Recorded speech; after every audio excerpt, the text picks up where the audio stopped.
Hi gang, Rob here. It is the afternoon of 5 April 2018. Coming to you today with a From the Sharpening Bench video on a zero tolerance knife that I am, wait for it, very excited about.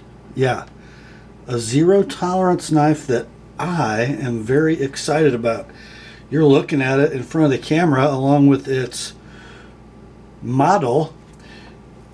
The knife we're talking about is the zero tolerance ZT0393, the second discrete model, pattern on the Hinderer knives Eklipse that you see here.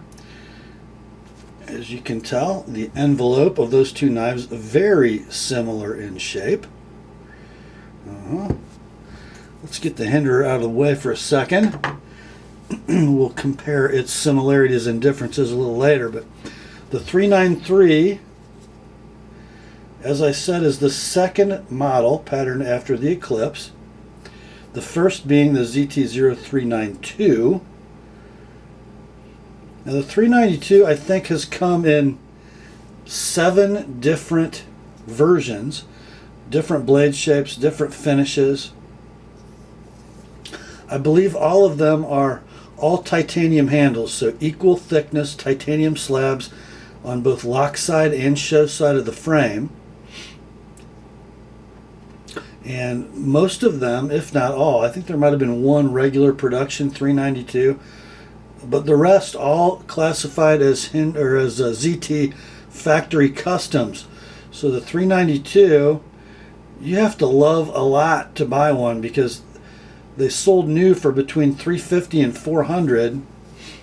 On the secondary market, they regularly do $600 and above, especially on the most desirable versions. ZT fans have been clamoring for a couple years for a more affordable Eklipse platform. That is what has brought us the 393. You're looking at it, and it's kind of cool. Whereas the 392 was all titanium, full thickness slabs on both sides, the 393 has decided to save some weight. The 392 coming in at about 5.8 ounces. The 393, 5 on the nose, just 1/10 of an ounce heavier than the Eklipse with its G10 scale and thin titanium liner. So very similar in weight to the original.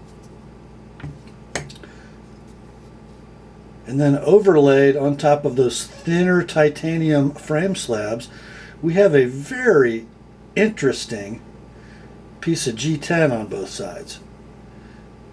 It is 3D machined, and when you look at it, I'd probably have to tell you it's G10 because you might think it's carbon fiber, just the way it catches the light in that mill pattern. Pretty cool. And then it's been relieved to expose that blue anodized titanium frame.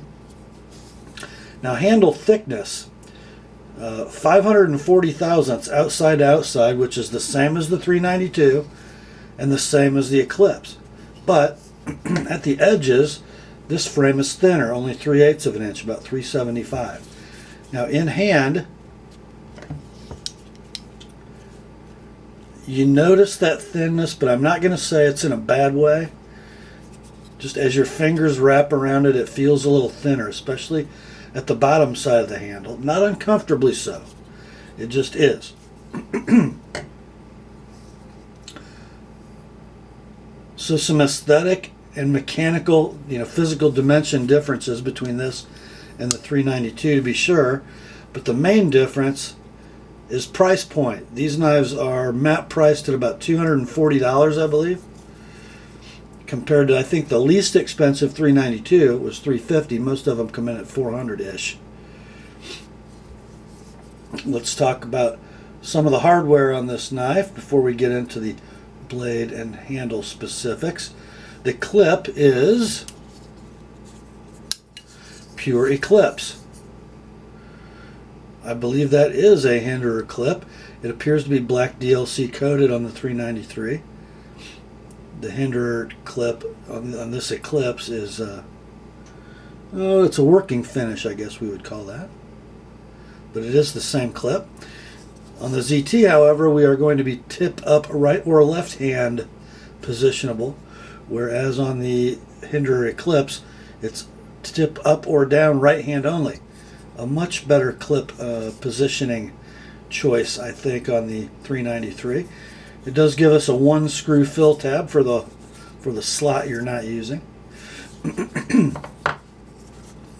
This is going to be a flipper riding on caged ball bearings, as most modern ZT flippers are. Flipping action is stellar. It is a free dropper. Nothing to complain about. Standard ZT mechanics, which on a flipper knife are about as good as it gets. This particular Eklipse on Teflon washers flips amazingly well. Not quite a free dropper the way it's adjusted, but guys are going to prefer the ball bearings definitely over the Teflon washers in the Eklipse.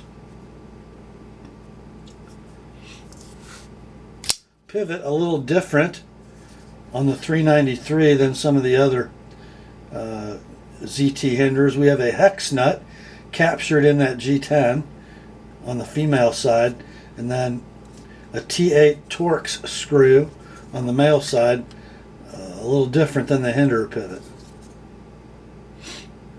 Don't believe you can use a Hinder female pivot in the 393 as you could in the 392. However, a male screw does work because I just installed one in another one of these yesterday.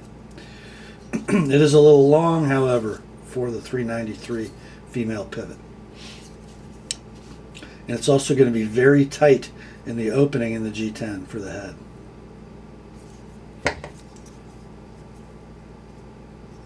Let's talk about the blade here a little bit. We have a two-tone blade, so it's DLC coated before it goes to the CNC grinders.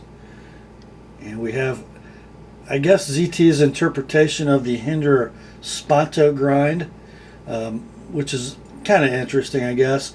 Not much, if any, angle difference between this bevel and this bevel, but there is a rather hard line between the grinds, and I think I'll try to show you the bevel where the width changes. You can kind of barely see it. Not near as much as a Hinder or Sponto. I think that's kind of a feature without a purpose. It's more aesthetic than anything else, just to give a nod to the Hinder or Sponto. If anything, it probably gets in the way of slicing a little bit. Then you've got this gorgeous harpoon swedge, also apparently performed on the CNC grinders. The symmetry is amazingly good, as with most CNC ground ZT blades. I guess we'll call that a harpoon clip point. Let's look at one of my favorite areas to examine on a knife, where the plunge grind, sharpening choil, and edge all intersect. As you can see, and this knife is sharpened at 18 degrees per side, so it's not particularly skinny at the edge. And if you went much more acute than that, you'd really run into problems in that choil and plunge grind. I actually scarred the choil just a little bit getting back to the edge on this knife. I had to go in and stone it to make it look a little nice and kind of chamfer that corner a little bit. On subsequent sharpenings, it's going to start to be a problem. It's not a choil I really want to enlarge because there's DLC coating in that choil. So they did about as well on the 393 as they did on the 392 in that regard. Blade steel is going to be CPM 20 CV from Crucible.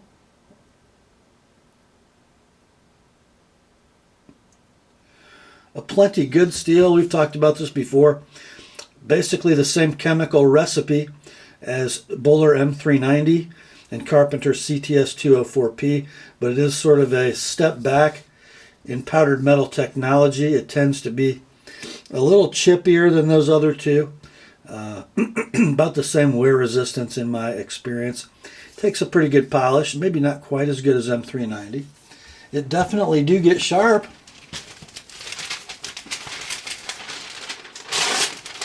As I said, 18 degrees per side was my sharpening angle on this knife, which I think is kind of dictated by the the choil and plunge grind area, and it looks good, I think, on this thickness of blade.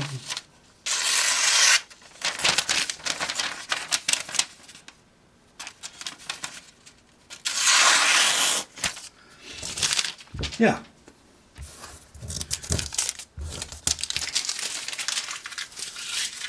Mr. Hinder, your knife will cut. 3.5 inches is your blade length. 5/32 is your stock thickness. Does it have thumb studs, you might ask? Well, these are the same featureless stop lugs that we've seen on the 562 and the 392. They're really not designed for your thumb to get any purchase. They are stop lugs, not thumb studs. But can you use them? You can, even with the right hand. The 392s and the 562s, unless you got one with a pretty soft detent, you couldn't use the thumb studs with the right hand at all, because those knives are kind of prone to death lock, especially with any finger pressure on the lock bar, which brings me to another interesting point. Because of these G10 scales, you never get death lock from your fingers being on the lock bar, because they're going to rest on the G10. You really can't grab this knife wrong so that it affects your flipping action, which is very cool, I think. Here is your blade centering on this particular one. It's zero tolerance perfect. As we said, flipping action stellar. And lock up on this one is maybe, what, 20%?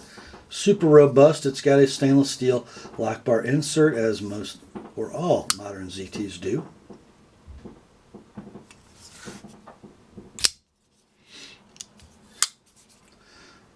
How about closing?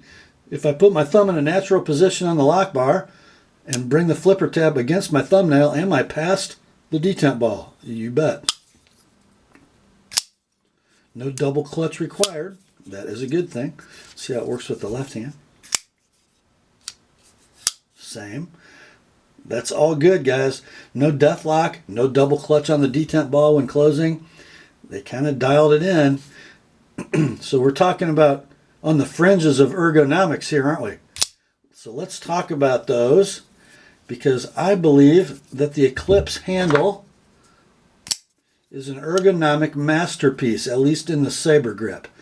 I think it is the best saber grip ergonomics of any hinderer made. Perhaps it might be the best saber grip ergonomics of any folding knife handle I've ever had in my hand. Just phenomenal. Now, when you go to the overhand pinch grip, not so much. Your fingers just don't seem to hit the grooves comfortably. You can sort of back up one, but then you're not close to the work. And I think the same is true. Actually, because of the thinness of the titanium part of the handle, this might be a little more comfortable in that grip. If we go to the hammer grip, it's super good. Let's see if that thinness bothers me. Yeah, the full thickness of the original Eklipse at the spine makes it a little more comfortable in the hammer grip, but it's not. You have a little void right here. Not bad. Draw cut grip, really good compared to the original. Again, you might want a little more thickness at the spine and the belly of the handle, but again, not uncomfortable. If we go reverse grip, it's money, absolute money. And the original, you really don't notice any difference in that grip. So ergonomics sacrificed a little bit for aesthetics, but not appreciably so.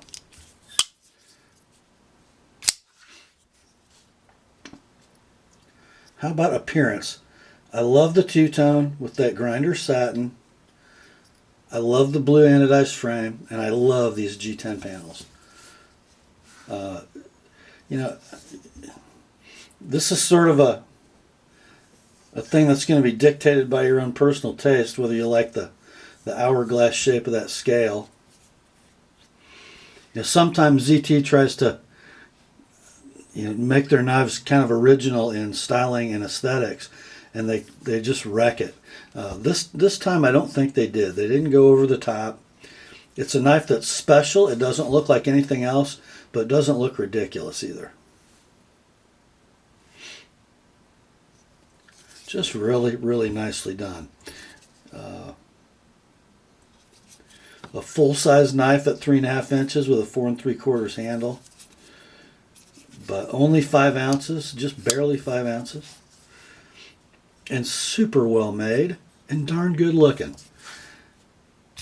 Not the best slicing geometry in the world, but not bad. The knife cuts very, very well with a good edge on it. Let's look at thickness behind the edge as witnessed by the width of my edge bevel. You can see it does not thicken dramatically at the tip. Stays pretty much the same width from tip to hilt, which to me is an indication of high quality process control in the grinding operation. And I've sharpened 2 of these now. Both of them are the same in every way. I just think this is a super fine knife. I'm not an owner of a 392, and the one and only reason for that, this oil's starting to bug me on the handle. The one and only reason for that is because I'm just not a buyer for a $400 to $600 ZT. I don't put them in the same class just from a specialness point of view as Chris Reeve or even Hinderer. I'm not going to pay $400+ for a ZT, but I sure might pay $240. And with its ambidextrous clip mount and easy left-hand handling, even for a right-handed frame lock, it's all good, guys. All good. This might be next on my list. It sure might. As I've said before, guys, I don't hate ZT. I don't even dislike ZT. I'm always looking for a zero tolerance knife that I want to carry. But generally, there's 1 or 2 things about every one of them that just, not from a quality standpoint, just from an ergonomics, function, slicing ability standpoint, that bother me about ZTs. Almost every model they make. Not so the 392. I'm just not paying $400 or $500 for one. So this one is a budget version, if you can say that about a $240 knife, of a really, really, really special ZT. I think the one that hits every button, and this one does as well. So it's probably going to be on my short list of knives to buy this year. An absolute rave review on a zero tolerance knife in every aspect from the TheApostleP. Did you ever think you would see the day? Who knows, tomorrow maybe I'll become a Buddhist. No, that's not going to happen. That's all for this one, my friends. Grace to you and peace from God our Father and the Lord Jesus Christ. And remember the word, and this here ZT0393 R sharp.